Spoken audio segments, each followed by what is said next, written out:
Ladies and gentlemen, good evening and welcome back to our channel once again. What is Raila Odinga's game plan for 2027? Is Raila Odinga going to run for the presidency? And in case Raila Odinga is not going to run for the presidency, will ODM party sponsor a presidential candidate? I want you guys to pay very close attention to this clip here by none other than Moses Kajwang. Moses Kajwang is one of the closest allies of Raila Odinga, one of the sober minds in ODM party. He leaked some secrets today. One thing must be made clear, that to build a political movement of the stature and nature of ODM is no mean task. And therefore, ODM shall remain and ODM shall be on the ballot in 2027. That is a plan, that is a strategic plan of the party. Political parties are formed so that people can compete on the basis of policies and ideologies, and the person with the best ideology carries the day and implements them for the betterment of the people. Right now, we are conscious that elections are still 2 years away, and the challenges that this country faces requires us all to work together. It requires us all to be on the table. And this is the reason why we got into the broad-based government, because we realized that if Kenya Kwanza was allowed to continue running the country unilaterally as they did, then the politics of exclusion that has been a problem in this country was going to be perpetuated, and that there would be certain parts of this country that would be starved of development. And that is why our party leader agreed to partner with William Ruto to stabilize the economy and to deal with the unrest that followed the finance bill. But we still are a distinct political movement, and in 2027, ODM will field candidates across the country, and depending also on the political dynamics then, we still expect that ODM will have a presidential candidate at the ballot. Now, for those with dissenting voices on broad base, we fought for opening up of the democratic space so that everyone can be given an opportunity to express themselves. I would not want to join this bandwagon where people are calling out someone like Governor Orengo or Sifuna for saying certain truths. We cannot be a choir, praise and worship choir as ODM. Those are not the values that ODM stands for. ODM does not stand for sycophancy. ODM stands for loyalty and patriotism to the nation. And in as much as we are in the broad-based government, if things are not working right, we shall still speak out on them. If there are abductions, that is contrary to the Constitution, we'll speak out on them. If the health sector is not working, we'll speak out on them. If the education sector is not working, we'll speak out on them. But we'll do it with respect, and we'll do it in a manner that does not allow the country to disintegrate. So within ODM, let us allow different and divergent voices to speak. It is nothing wrong. It is part of our democratic culture. And for those who have been following this channel very closely, I've always maintained that there is no way Edwin Sifuna can be saying certain things and then still going to Orange House, sit there the whole day and leave. No way. In politics, nothing happens out of mere coincidence. There is no way Edwin Sifuna can speak the way he's speaking. Orengo is speaking the way he's speaking. And now, none other than the senator for Homa Bay. I want you guys to listen very closely to Edwin Sifuna sometimes back, because Edwin Sifuna is the spokesperson of ODM party. If you want to know the position of a party on matters to do with coalition buildings and what is going to happen, there's only one voice you listen to, because the constitution of the party, which I know from front to end, places that responsibility in the party leader. Listen to what Raila Odinga is saying. Raila Odinga has left specific and clear instructions to all of us, including some of the people who are speaking there, that first of all, ODM must retain its identity as a political party. Number two, that we have not given up the quest to acquire power. Otherwise, you fold up your party and go. Political parties exist for the sole purpose of winning power through democratic means. Every single time since ODM was formed, we are celebrating 20 years this year since this party was formed. every single election, ODM has run a candidate for president. And it's not going to be different. So these colleagues of mine, some of them in parliament, some of them outside parliament, have, freedom of speech, like I said. Let everybody air their views. And sometimes they want to placate the president. I remember in one of those meetings, I think it was Taita Taveta, Junet himself said, it is his mouth, it is his politics. It's fine. It's good he said that. The position of the party on coalitions is given by the party leader. And he will bring whatever proposals for 2022. I remember, Manzo, when we were having those discussions on forming NASA, those discussions were happening between the party leaders. You understand? And after an agreement was reached, I remember sitting with your Secretary General in a line like this. We were like 26 SGs when we were signing the NASA coalition agreement in KICC. I have not signed any agreement, and I can speak authoritatively. There is no agreement between ODM and UDA about 2027. And I'm telling you, Trevor. Ladies and gentlemen, that's Edwin Sifuna. Is ODM party going to sponsor a candidate in 2027? That is the biggest question. Because the other day, there was this issue of Orengo and Raila. When Orengo confronted William Ruto during the burial of Raila Odinga's bodyguard. After that, Orengo was under serious attacks from Raila Odinga's allies. And I remember doing a video on this platform asking whether Orengo and Sifuna can actually survive the onslaught. Then Raila Odinga's secretariat issued this statement. For those who understood this statement closely, it had some coded message. This statement, let me just read for you, because in this video, I want to reveal to you guys why ODM party is likely to sponsor a presidential candidate. And even if they are not going to sponsor a presidential candidate, why they are talking about sponsoring a presidential candidate. Let me just read it. Statement on debate on current affairs in ODM party. Right Honorable Raila Odinga, the party leader of the Orange Democratic Movement, is following the ongoing discussions on the relationship between the party and the Kenya Kwanza administration. He is also following up the various interpretations of the Memorandum of Understanding with the UDA party with keen interest. He's following with keen interest. Remember, he was part of it, but he's now following the discussions and the issues around that MOU. Mr. Odinga believes the discussions are not unique to ODM and are in line with the similar such engagements that have gone on in equally strong parties in established democracies.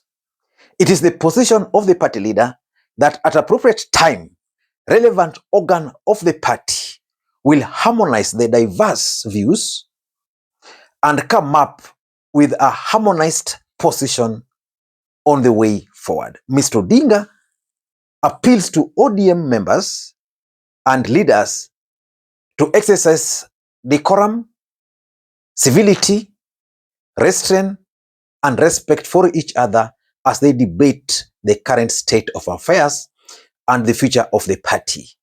He assures members that the party will remain united and focused on matters of interest to the nation. That statement from Raila Odinga's secretariat had a coded message, especially on the relationship between Kenya Kwanza and ODM party. But I don't want to get into that for now. For now, I want us to focus on why ODM party is talking about sponsoring a presidential candidate.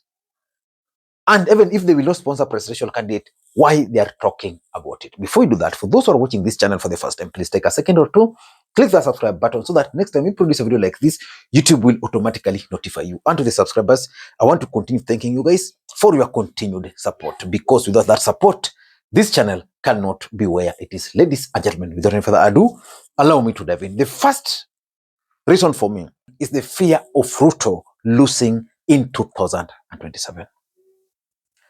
The truth of the matter is that William Ruto is currently very unpopular on the ground. He has lost the mountain. William Ruto has lost the church. He has lost the narrative. William Ruto is banking on Western Alliance.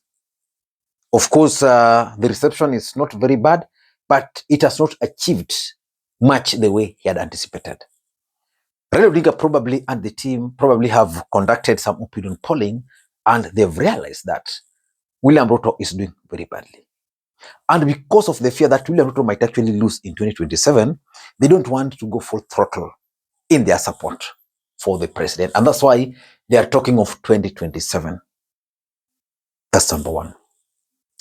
Number two, I'm looking at it as part of their strategy to strengthen ODM party in their strongholds. Let's take the case of Kisii. Kisii has a presidential candidate in the name of Fred Okengo Matiang'i. If ODM will not be sponsoring a presidential candidate, rest assured,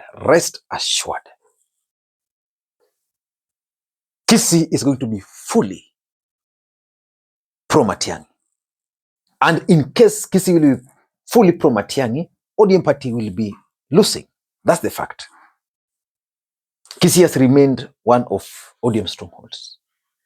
So they must talk about running for the presidency so that people like Simba Arati can offer themselves to run, for example. They can be promised. And that's how the party can be strengthened, because it's still too early. If ODM were to say today that they'll not be sponsoring a presidential candidate in 2027, most people will run away, especially in, let's say, Western Kisii coastal region. So they must maintain that, so that there's going to be hope that Raila Odinga will still be on the ballot. That's number two. Number three, and before I explain to you guys number three, because it's very important, allow me to also give a huge shout out to our today's sponsors, Carotex Computers. If you are looking for a reliable and quality computers and accessories, then Carotex Computers is the place to go. They offer both brand new and refurbished laptops, desktops, tablets, and a variety of computer accessories. They are located at Nairobi Bazaar Plaza, along Moi Avenue, Mezzanine, first floor, room number 7, unit 3. They also deliver nationwide, which means you can conveniently place your order through their website and the goods will be delivered directly to you. Ladies and gentlemen, the third reason is Raila Odinga's chance in 2027. Before Raila Odinga entered into handshake with William Ruto, most people had concluded that 2027 was the year for Raila Odinga. And the impression was that the mountain were going to dump Ruto, and they were going to punish Ruto by voting for Raila Odinga. And that's why when Raila Odinga entered into the handshake with William Ruto, the mountain were really disappointed, because they believed that the only person who can easily remove William Ruto from office was none other than Raila Odinga. Of course, in Raila Odinga's camp, there are also those who still believe that Raila Odinga has the best chance in 2027. Why? Because again of the mountain. So those talks have been there. So Raila Odinga is being persuaded, please dump William Ruto, run for the presidency. In fact, one of the people pushing Raila Odinga to run is none other than the former president Uhuru Kenyatta. I don't know where people like Kajwang are coming from, but for Kajwang to speak the way he's speaking, probably the blessings of Raila Odinga. So that's number 3. Number 4, they also want to raise the stakes. William Ruto is in a place where he's very desperate, not for any other support, but for the support and endorsement of Raila Odinga, period. Because Monken is gone, his only hope, Raila. Just like Rigathi Gachagua is saying, hata sahi Raila kumwambia, kiss my feet, he will do. So by declaring that I'm running, we'll see activities, because already ODM has conducted party party elections. We'll see activities in ODM strongholds. What that would mean is that stakes are going to be raised. And out of fear, William Ruto will give in to Raila Odinga's demand. For example, Raila might even demand the position of the running mate in 2027. And I don't see how, if Raila Odinga were to place that on the table, I don't see how, for example, Ruto can decline that because Raila can tell Ruto, I want the running mate. And that running mate I'm giving to Oparanya in Western. Ruto is interested in the Luhya votes. Mudavadi has folded this party. They'll have a running mate. Yeah. So it can easily happen. It can easily happen because of the stakes. And lastly, I think Raila Odinga is also using that to manage fallout within the ODM party. Let's face it.